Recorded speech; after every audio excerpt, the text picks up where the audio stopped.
Yo, what up, sports fans? Some of Houston Texans just kicked off the preseason against the Carolina Panthers. They took that L, man. It means no free slushies, man. Like, damn, now I gotta pay $2 for a slushie if I want one. Texans, what are y'all doing, man? But look, I want to get my first post-game snap reaction to it before listening to ESPN or NFL Network, blah, blah, blah. I'm gonna tell y'all exactly what I thought and what I felt after this first loss to the Panthers. Look, I keep saying loss because I absolutely view this as a loss. I know it's just preseason. I know a lot of people be like, yo, bro, you being too pessimistic, blah, blah, blah. It means nothing. It's just a preseason loss. No. What I pay attention to in these preseason games is how the first team offense looks against the first team defense of these teams, man. We had Tom Savage go out there with the first team O-line and with our first team receivers, the first team receivers that we still have after Will Fuller and potentially they said Braxton Miller got hurt in this game as well, but we'll touch on that later. But anyway, man, our first team offense looked terrible. Like, we looked real bad against Carolina's first team defense. We had 2 3-and-outs. Like, Tom Savage could not get the ball going at all. And when they pressured him, the play was just done. It was over. You know, when our offensive line could not hold up against the defense, like what's the starter Tulale and Luke Kuechly and all of them. When they got to pressure him, man, Tom just dropped, bruh. And it's sad. It was sad to see. So we need more production out of Savage. I don't know if he's either holding the ball too long or he's not checking down. Or, you know, obviously we know we got offensive line issues. Dwayne Brown is still holding out. We need you back, Dwayne Brown, because Chris Clark picked up where he left off from last season, which was just awful, man. Just terrible. First play of the game, he just got beat right into Tom Savage's lap. So I don't know, man. I'm really not encouraged by that. So that's the first reason I take this Texans game as an extreme loss. I mean, offensive line didn't look good. Our first team offense looked terrible. One of the bright spots we had in this game, which was an unlikely bright spot, at least in my eyes, man, Alfred Blue, how every time in the preseason, every time at training camp, we all get to talking about how the Texans have great running backs. They have like 4 or 5 good running backs, and we don't know which ones they should cut, blah, blah, blah. And Alfred Blue seems to always be one of the guys that's like, oh, yeah, he's dispensable. We could just cut Alfred Blue. And we start to fall in love with that. You got guys like Akeem Hunt. You got guys like Tyler Irvin. This year we drafted the rookie Dante Freeman, who, you know, seemingly looks really good. He actually did play really good in this preseason game, but during training camp, he's been nothing short of amazing. So every year it's like, this is going to be the year that we cut Alfred Blue and let some of these other guys shine. But as y'all can see, if y'all watch this preseason game tonight, he got in there and he did his damn thing after Lamar Miller left the game. So he just keeps making his case to where it's like, we can't cut you, bro. I mean, you're doing too well. Plus, he's a special team stud, and we struggle on special teams. Like, shit, if you watch the game tonight, we struggle with all aspects of the game. Offense, defense, special teams, complimentary football. We didn't compliment ourselves at all. Bill O'Brien. So Alfred Blue just won't go away. So I don't know, man. He's a veteran. He knows the system. It don't look like if this game is any indication of how he's going to play throughout this preseason, it's going to be a tough cut to cut Alfred Blue. When Deshaun Watson got his chance to get into the game and show what he could do, he looked pretty damn good. Now, that's considering the fact, listen, the boy is a rookie. This was his very first NFL action that he's ever had. So I didn't expect him to light the world on fire, and he didn't. He had a conservative game for a regular NFL guy, but for a rookie, for getting in there and showing what he could do and showing what he could potentially do, he had a really good game, and I'm going to tell you why. It didn't look like the bright lights were too much for him. It looked like he could handle the stage. He looked like he was poised, sitting in the pocket, making throws, making really good decisions. Now, of course, he has the athletic ability to get outside of the pocket and extend plays, but he's not stupid with his ability. He's not getting out there and just forcing things and trying to get every first down that he can and forcing throws because he believes he has the arm to do it. No, he's making really good decisions. If the play's not there, he throws it away. If he sees that he can run, he's not trying to get those extra yards by risking himself to injury, man. He's sliding, he's doing these things, and it's awesome. It's amazing. He's wise beyond his years. I don't know if a lot of you guys seen this, but another thing that I was really impressed by was when he got up to the line, it looked like he had full control over the offense. He would make his checks. He identified the mic on the defense. He pointed out guys where he needed his protection to be, and he would call audibles when he needed to. I thought that was amazing, man. For a rookie, this is a rookie that can't be understated. I know he's coming off of a NCAA championship. He was a first round pick. We traded up to get him. All this blah blah blah. Look, this is still a kid, man.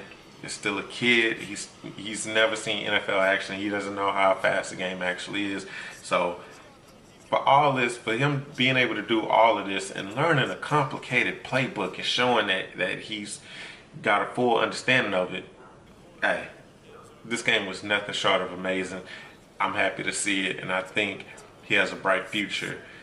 Looking at one game, and I'm not going crazy off of one game. These are just the things. This is my snap reaction after seeing him play.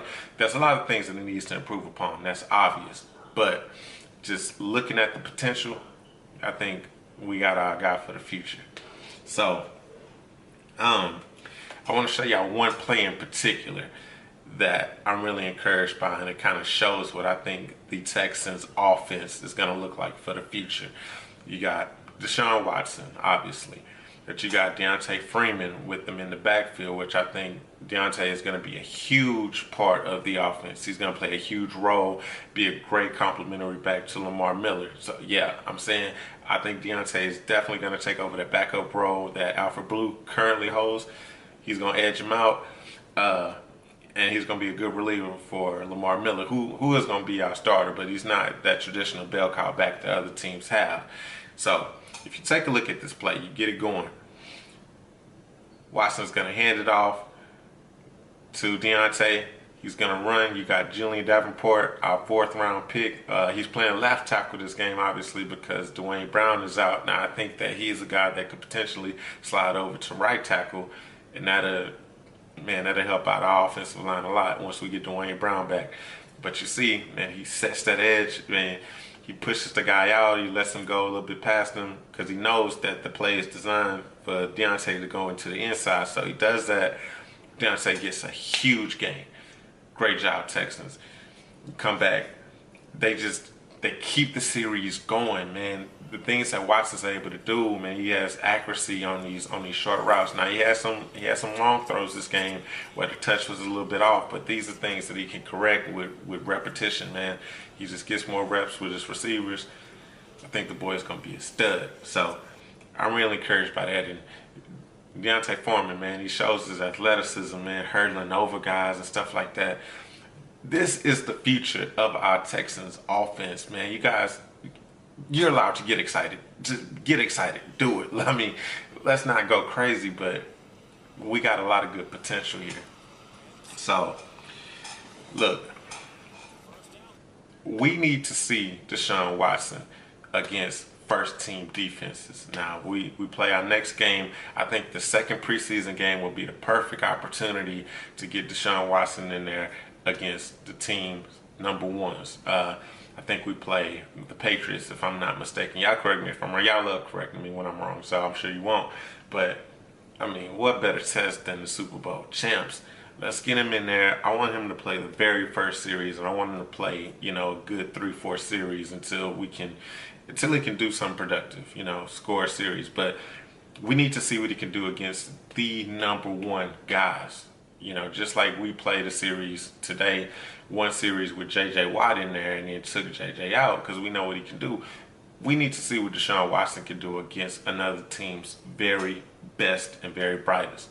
Because, hell, Tom Savage didn't look great, as I said. He went in there, he took some sacks. I mean, he just looked bad when the play would break down. Deshaun Watson has the ability to extend plays. Now, football, as we've all heard the cliches, is a game of inches, it's a game of seconds.